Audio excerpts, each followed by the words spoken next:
Defence police का motorcycle सवार मुल्जिमान से मुकाबला, दो तरफा फायरिंग में एक डाकू हलाक, साथी फरार हो गया। पुलिस के मुताबिक डाकू अपने ही साथी की फायरिंग से हलाक हुआ, जिसकी शनाख्त जिशान के नाम से हो गई है। मजीद बताएंगे सलमान सलीम। देखिए, बिल्कुल डिफेंस पुलिस का रात गए मुबैना पुलिस मुकाबला हुआ, जिसमें दो तरफा फायरिंग हुई और उसके नतीजे में एक डाकू हलाक हुआ। तमाम जो हलाक डाकू है वो अपने ही साथी की फायरिंग से जाँ बाक हुआ। तमाम मामला ये था कि दो डकैत शहरियों से डिफेंस मोड़ के ऊपर लूट मार कर रहे थे।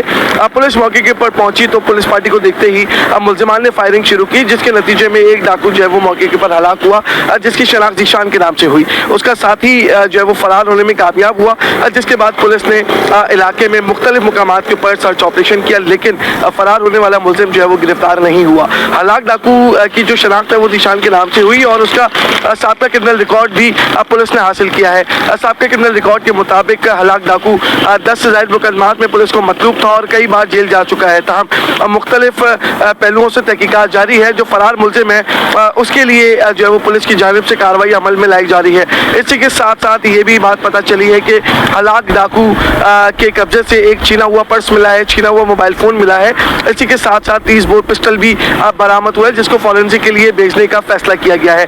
मुख्तलिफ मुकामात के ऊपर कराची पुलिस की जानिब से जो मुबैना पुलिस मुकाबले हो रहे हैं उसमें डाकुओं की गिरफ्तारी और साथ साथ डाकुओं की हलाकतें भी होती नजर आ रही हैं। जी, खबर दें आपको, गुड्स ट्रांसपोर्टर्स की मुल्किर हड़ताल 8वें रोज़ में दाखिल। हड़ताल के बायस मुल्क भर में अशिया की तरसील, दरामदी और बरामदी कंटेनर्स रुक गए हैं। रोज़ाना 10,000 कंटेनर्स पोर्ट से निकलते हैं। मुतालिबात की मंजूरी तक मुल्किर हड़ताल जारी रहेगी। इस हवाले से मजीद जानते हैं वसीम इफ्तिखार से। वसीम, आगाह कीजिएगा, 8वां रोज़ में हड़ताल जो है वो दाखिल हो चुकी है। जी बिल्कुल, गुड्स ट्रांसपोर्टर्स की हड़ताल का आज 8वां रोज़ा है, जबकि मुल्क भर में अशिया की तरसील, बरामदात और दरामदात की कंटेनर्स रुक गए हैं। यौमिया 10,000 कंटेनर पोर्ट से निकलते हैं गुड्स ट्रांसपोर्टर का ये बताना है, जबकि मुल्क की मईशत 50 अरब रुपए से जायद का नुकसान हो चुका है, गुड्स ट्रांसपोर्टर्स का कहना है। जबकि विफाकी वजीर बहरी उमूर से मुलाकात कामयाब रहते हैं मलिक शहजाद ऐवान, जो कि सदर हैं गुड्स ट्रांसपोर्टर अलायंस के, उनका ये बताना है। जबकि विफाकी हुकूमत वज़ारत मवासलात, वज़ारत फाइनेंस, पेट्रोलियम से मुतालबात पर कोई पेशरफ नहीं हो सकी है। इसके साथ साथ मलिक शहजाद ऐवान का कहना है कि बाकी हमारे तमाम मुतालबात विफाकी हुकूमत और सूबाई हुकूमतों से है, जो कि जिस पर डेडलॉक बदस्तूर बरकरार है, जबकि हमारी मुल्क की हड़ताल जारी रहेगी मुतालबात की मंजूरी तक। जी वसीम, 8वां रोज़ आज हो चुका है, हड़ताल शुरू हुए, और आपको क्या लगता है कोई बीच का रास्ता निकलेगा? मुज़ाकरात पर कोई ऐसा रास्ता निकल आएगा कि दोनों फरीक़ैन जो हैं, हुकूमत और ट्रांसपोर्टर्स जो हैं, उनके दरमियान कोई मुआहिदा तय पा जाए, कोई उनकी जो हड़ताल है उसको ख़त्म किया जाए? क्योंकि आवाम बहुत ज़्यादा मुश्किलात से दो चार हैं, पहले ही महंगाई बहुत ज़्यादा है और ट्रांसपोर्टर्स जो हैं उनके अखराजात भी बढ़ते जा रहे हैं। जी बिल्कुल, गुड्स ट्रांसपोर्टर्स के मुख्तलिफ रहनुमाओं से हमारी बातचीत रही है, तो गुड्स ट्रांसपोर्टर्स के रहनुमाओं को ये कहना है कि मुज़ाकरात के दरवाजे जो है वो कभी भी बंद नहीं करेंगे। और इसके साथ साथ हमने देखा है कि 8 अगस्त से अब तक गुड्स ट्रांसपोर्टर्स के सूबाई हुकूमत से और वफाकी हुकूमत से मुताबिर जो है वो मुज़ाकरात के दौर हो चुके हैं, जो कि कामयाब नहीं हुए। लेकिन गुज़श्ता रोज़ जो गुड्स ट्रांसपोर्टर्स के रहनुमा मलिक शहजाद ऐवान और जो दीगर जो रहनुमा हैं, उनके वफाकी वज़ीर port and shipping Junaid Anwar Chaudhry से मुलाकात हुई और मलिक शहजाद ऐवान का खुद ये कहना है कि ये मुलाकात जो है वो बहुत हौसला अफजा रही है। और इस मुलाकात में जो वफाकी वज़ीर पोर्ट एंड शिपिंग हैं, उन्होंने उनके मसाइल की हल की यकीन दहानी भी कराई है, जबकि बहुत से मामलात जो है उनका ये कहना है कि वो वफाकी वज़ीर ने जो है वो माने भी हैं, हल हो गए हैं। इसके साथ साथ वफाकी वज़ीर बहरी उमूर का शुक्रगुजार हैं कि उन्होंने जो है वो मसाइल संजीदगी से सुने और हल किए हैं। यानी कि वफाकी वज़ीर पोर्ट एंड शिपिंग से जो वाबस्ता गुड्स ट्रांसपोर्टर्स के जो मसाइल थे वो तो हल हो गए, लेकिन इस वक्त भी जो है वो जो गुड्स ट्रांसपोर्टर्स हैं उनके जो दीगर वफाकी वजारतें हैं, जिसमें मवासलात की वजारत है, इसके साथ साथ पेट्रोलियम की वजारत है और जो दीगर इदारे हैं, उनसे जो है वो उनके मुतालबात जो है वो ताहार मंजूर नहीं हो सके। जबकि मलिक शहजाद ऐवान का यही कहना है कि बाकी हुकूमत और सूबाई हुकूमत से जो हमारे मुतालबात हैं, इस पर डेडलॉक बदस्तूर बरकरार है और ये मुतालबात जो है वफाकी वज़ीर मवासलात, वफाकी वज़ारत फाइनेंस, वफाकी वज़ीर पेट्रोलियम से जो है वो मंसूब है। तो अगर ये भी मुतालबात इनके मंजूर हो जाते तो उस सूरत में फिर ये अपने आइंदा की लायामल का ऐलान करेंगे। तमाम सूबाई हुकूमतों में जो मुज़ाकरात रहे हैं और वफाकी हुकूमत के साथ जो मुज़ाकरात हुए हैं वो डेडलॉक का शिकार है। जी ठीक है वसीम, आपका शुक्रिया। होक्सपी रोड ट्रक स्टैंड पर गुड्स ट्रांसपोर्टर्स की मुल्किर हड़ताल के बायस मालबरदार गाड़ियां खड़ी हैं। ऑल पाकिस्तान गुड्स ट्रांसपोर्टर्स इत्तेहाद के तर्जुमान सईद खान का कहना है कि गुड्स ट्रांसपोर्टर्स की जानिब से मुज़ाकरात के दरवाजे हमेशा खुले हैं। वफाक चाहे तो वर्चुअल रब्ता करके मुज़ाकरात कर सकता है। मज़ीद बताएंगे वसीम इफ्तिखार। जी, गुड्स ट्रांसपोर्टर्स की हड़ताल के वक्त से बात की जाए तो गुड्स ट्रांसपोर्टर्स की हड़ताल जहां एक जानिब जारी, तो वहीं सूबाई हुकूमतों से और वफाकी हुकूमतों से जो है वो मुज़ाकरात के मुख्तलिफ अदवार हो चुके हैं, लेकिन खातिर ख्वाह जो है वो कामयाबी गुड्स ट्रांसपोर्टर्स को हासिल नहीं हो सकी है। गुड्स ट्रांसपोर्टर्स की जो बिलखुसूस जो मालबरदार गाड़ियाँ हैं उनका पहिया ताहाल जाम है और हड़ताल के नतीजे में हम देख रहे हैं कि मुख्तलिफ मकामात से मुख्तलिफ जगहों से माल की लोडिंग और अनलोडिंग और तसील जो है वो अनूर मुल्क बंद है। मुज़ाकरात मज़ीद दौर होना है नहीं होना, इस वक्त मेरे साथ मौजूद हैं सईद खान जो कि ऑल पाकिस्तान ट्रांसपोर्ट इत्तेहाद के तर्जुमान, इनसे जानते हैं। ये बताएगा कि कल भी मुज़ाकरात हुए थे, अभी मज़ीद फेडरल से या सूबाई हुकूमत से मुज़ाकरात हैं पाइपलाइन में? जी देखिए, मुज़ाकरात का दरवाज़े तो बंद नहीं है, मुज़ाकरात जारी है और पुरअमन हड़ताल भी साथ साथ में जारी है। वफाकी वज़ीर जो है बेरी उमूर, इनके साथ जो है तकरीबन मामला थे भागे हैं। अब वफाकी के साथ बाकी जो डेडलॉक है वो बरकरार है। और दूसरी बात ये कि हमारे जो सबसे बड़ा मसला है ट्रांसपोर्टरों का वो है SRO 16-19, उन पे अभी तक डेडलॉक बरकरार है। और सिंध गवर्नमेंट के साथ भी तकरीबन डेडलॉक बरकरार है। कल उनके साथ तकरीबन 2.5 घंटे तक जो है इजलास जारी था, मुज़ाकरात जारी थे, लेकिन उसके कोई नतीजे पे नहीं पहुँचे। और आज उम्मीद की जा सकती है और तकरीबन 8 अगस्त से शुरू होने वाले मुल्कीर हड़ताल जो है अभी तक जारी है। तो अगर उनको कुछ ना कुछ समझ में आ रहा है कि भाई इनके मसले मसाइल हल करने होंगे, तो मेरे ख्याल में आज कुछ पेशरफ्त हो सकती है अगर वफाक जो है संजीदा है। तो वफाक से कोई आज मुज़ाकरात का टाइम तय हुआ है? नहीं, अभी तक तो टाइम इनके साथ जो कोई टाइम नहीं है। जब वो कॉल करेंगे, यहाँ पे मलक शहजाद वान साहब जो है ऑल पाकिस्तान गुड्स ट्रांसपोर्ट जो वो है सदर है, वो तकरीबन 5 मिनट में जूम मीटिंग पर बैठ सकते हैं। अगर वो चाहे कि भाई अपनी कैबिनेट भेज दे, वो तकरीबन 2.5-3 घंटे में, पहले भी कैबिनेट पहुँच चुकी थी, अभी भी पहुँचे। तो अभी सारे इस्लामाबाद से वापस आ चुके हैं, पूरी जितनी भी लीडरशिप है वो अभी कराची में मौजूद है, मुख्तलिफ जो कैंप से। तो फाइनल डेट के 5 मिनट का गेम है। ठीक है जी, बिल्कुल सईद खान से ज़रा तफसीली गुफ्तगू हुई। इनका ये कहना है कि मुज़ाकरात के दरवाज़े जो है वो कभी गुड्स ट्रांसपोर्टर्स ने बंद नहीं किए, जबकि मुख्तलिफ जो मुज़ाकरात रहे, गुज़श्ता रोज़ जो मुज़ाकरात हुए थे वफाकी वज़ीर बहरी उमूर जुनैद अनवर चौधरी साहब के साथ, तो उसमें जो है वो लचक नज़र आई। ताहम इनका कहना है कि दीगर जो मुताल्लिका मिनिस्ट्री है वफाक की, उससे और सूबाई हुकूमतों से जो मुतालबात के मामले में उनका जो है वो डेडलॉक बरकरार है। जी, शहर के इंफ्रास्ट्रक्चर की बहाली के लिए मेयर कराची ने एक्शन। बल्दिया उस्मा कराची ने नश्तर रोड गार्डन चौरंगी पर फ्लाईओवर बनाने का फैसला कर लिया। 1 अरब की लागत से 180 दिन में फ्लाईओवर का काम मुकम्मल किया जाएगा। फ्लाईओवर लियारी एक्सप्रेस वे के गार्डन रोड और नश्तर रोड के ट्रैफिक को सहूलत फराहम करेगा। मज़ीद तफसीलात शुएब मुख्तार से जानते हैं। जी शुएब, बताइएगा। शहर के इंफ्रास्ट्रक्चर की बहाली के लिए मेयर कराची बैरिस्टर मुर्तजा वहाब जो है काफी मुतहरिक दिखाई देते हैं। बल्दिया उज़्मा कराची ने नेशनल रोड गार्डन चौरंगी पर फ्लाईओवर बनाने का फैसला जो है वो कर लिया है। 1 अरब रुपए की लागत से ये फ्लाईओवर जो है वो तामीर किया जाएगा, जिससे नेशनल रोड गार्डन चौरंगी पर ट्रैफिक के दबाव में जो है वो कमी आएगी। 180 दिन के अंदर जो है फ्लाईओवर का काम मुकम्मल करने की हिदायत मेयर कराची बैरिस्टर मुर्तजा वहाब ने बल्दिया उज़्मा कराची के महकमा इंजीनियरिंग को दे दी है। मेयर कराची का कहना है कि ये साल जो है वो तरक्याती कामों का साल साबित होगा। बल्दिया उज़्मा कराची रवा साल तरक्याती मंसूबों पर 68 अरब रुपए जो है वो खर्च करने जा रही है, जबकि बल्दिया उज़्मा कराची के जेर इंतजाम शाहराहों के साथ साथ टाउन्स की हदूद में जो सड़कें हैं उनको भी बेहतर किया जाएगा। बैरिस्टर मुर्तजा वहाब कहते हैं कि तफरीही मकामात पर भी जो है वो खास तवज्जो दी जा रही है और कराची की रोशनियां बहाल करने के लिए वो हर मुमकिन इकदाम उठाएंगे। जी शहर अकादमी मतला जुस्वी बरालूद और मरतूब है। महकमा मौसमियात के मुताबिक आज बूंदाबांदी का इम्कान है। हवाएं चलने के बायस शहर अकादमी में मौसम खुशगवार रहेगा। शहर का मौजूदा दर्जा हरारत 31 डिग्री जबकि हवा में नमी का तनासुब 60% है। मौसम का मजीद अहवाल जानते हैं रिमशा इस्माइल से। जी रिमशा। बिल्कुल, शहर कायद में सूरज और बादलों की आंगमचोली का सिलसिला जारी है। महकमा मौसमियात के मुताबिक ज़्यादातर जो है मतलब जुज़वी तौर पर अबर आलूद रहेगा, जबकि महकमा मौसमियात के मुताबिक आज बूंदाबांदी का इम्कान भी ज़ाहिर किया गया है।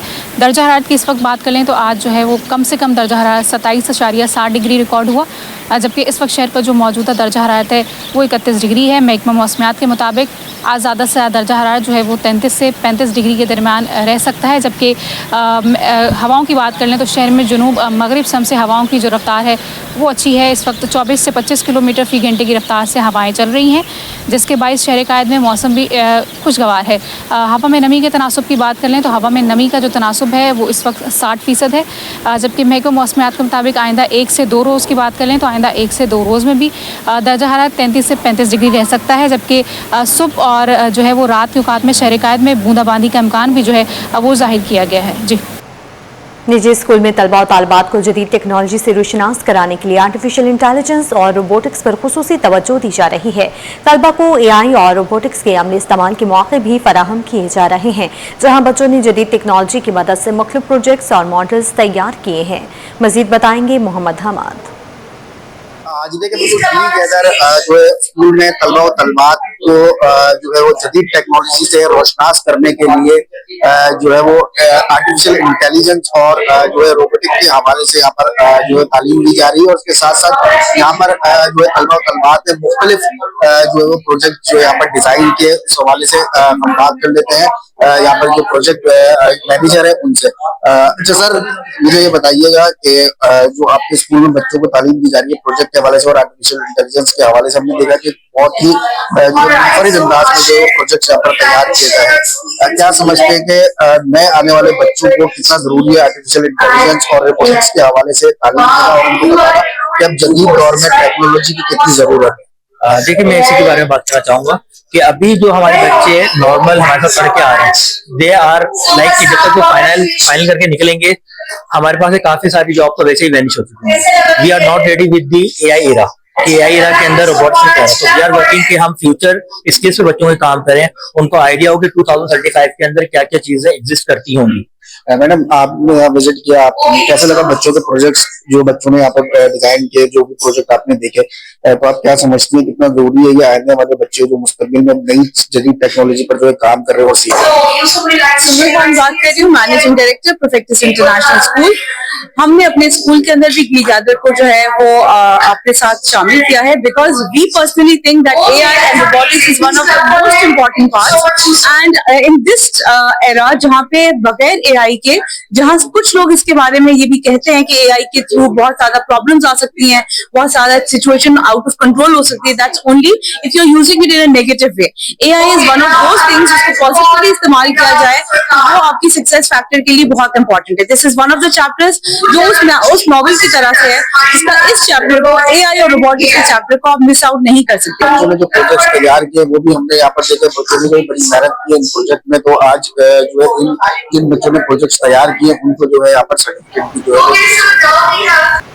शहर कायद में फेस्टिवल टेनिस चैंपियनशिप का इनेकाद किया गया, जिसके फाइनल में दुआ यूसुफ ने शानदार खेल का मुजाहिरा करते हुए तैयबा यारबेग को शिकस्त देकर टाइटल अपने नाम कर लिया है। मजीद बता रहे हैं हमारे नुमाइंदे जावेद इकबाल। जी जावेद। अजय मौजूद नया नाज़ाबाद में, जहाँ पर जश्न आज़ादी टेनिस टूर्नामेंट का अख्ताम हुआ, जबरदस्त मुकाबला हुआ दुआ यूसुफ और तैयबा यारबेग के दरमियान, लेकिन दुआ यूसुफ ने अपने कद के बजाय हिम्मत से काम लिया और फाइनल जीता, टाइटल अपने नाम किया है। पहले हम बात करेंगे तैयबा कहाँ गलती हुई आपसे? तजुर्बाकार हैं आप और दुआ से हार गई, कहाँ गलती हुई, क्या मिस्टेक हुई? दुआ इज रियली गुड प्लेयर। दुआ का गेम बहुत अच्छा है, और मैं जो मिस्टेक्स करती हूँ, मैं पावर शॉट बहुत मारती हूँ और मेरा थोड़ा सा कंट्रोल में इशू होता है।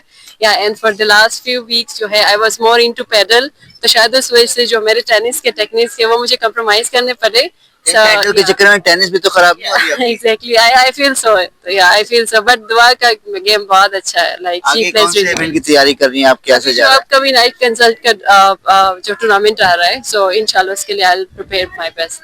तो या दुआ मुबारक हो आपको, टाइटल जीती और अपने से कई साल बड़े आपने ज़ेहबा को हराया। कितनी खुशी, कितनी तैयारी करी थी बताओ? बहुत तैयारी करी और बहुत ज़्यादा मेहनत लगती है, सुबह शाम ट्रेनिंग करनी होती है।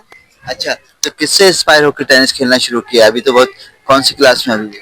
मैं अभी 7th ग्रेड में जा रही हूँ और मैं किसी से इंस्पायर मैं अपने बहन भाई से हुई थी।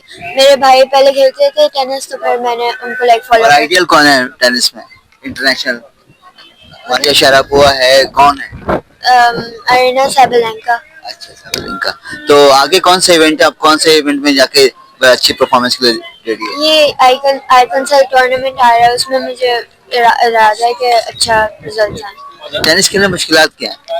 मुश्किलात क्या, हर्डल क्या है, चैलेंज क्या है? टेनिस में बहुत ज्यादा मेहनत करनी पड़ती है और डाइट का ख्याल रखना पड़ता है और ट्रेनिंग करनी होती है।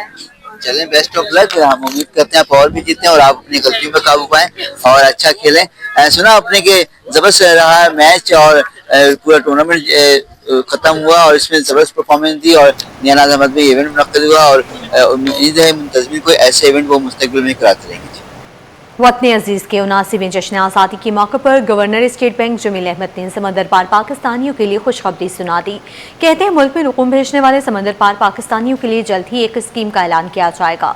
दुनिया को अस्करी सियासी सलाहियत दिखाने के बाद पाकिस्तान मुआशी सलाहियत दिखाने के लिए बिल्कुल तैयार हैं।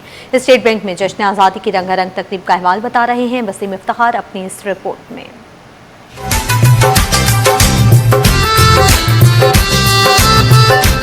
स्टेट बैंक में यौम आज़ादी की तकरीब का आगाज गवर्नर स्टेट बैंक की जानिब से की जाने वाली परचम कुशाई से हुआ।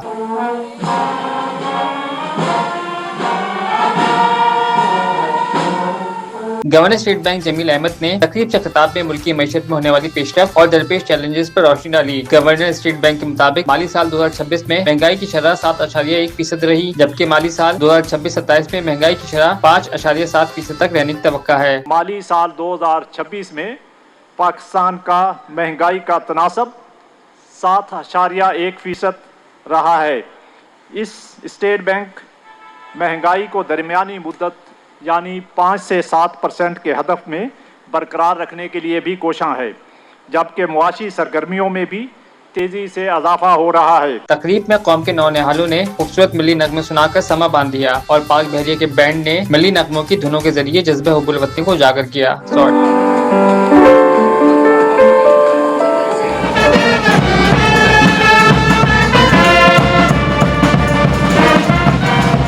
स्टेट बैंक के सिक्योरिटी गार्ड्स की जानिब से गवर्नर स्टेट बैंक को सलामी पेश की गई।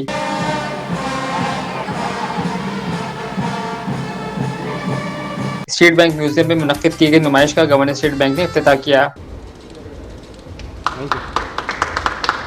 गवर्नर स्टेट बैंक का कहना था कि समंदर पार पाकिस्तानी के लिए खुसूसी स्कीम का ऐलान किया जाएगा।